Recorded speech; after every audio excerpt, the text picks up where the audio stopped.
Lungdamna Lai Siangtho Amaute alian guk aneu sagi pan som lenga ciang thuna ngiru ciangin Gentile-te bangin kammal tampi na zang keun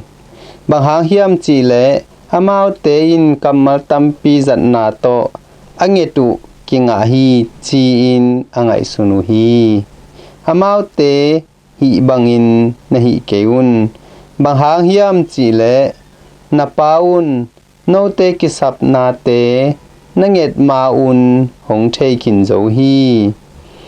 tua hi manin thu ngetu ciangin hi bangin ngenun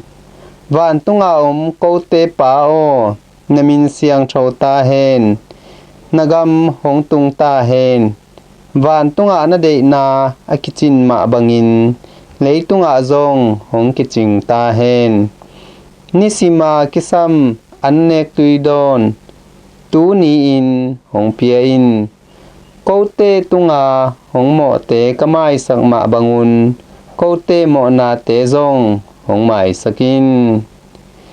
Ze-etna laka hong Hilh sakloin hoilo na khem peupan hong hon khia-in ciangin ngen dingu hi banghang hiam chi le Nautaang hong mote namai sakule Vantunga napaun Naute mo na zong hong mai sak ding hi ahih zongin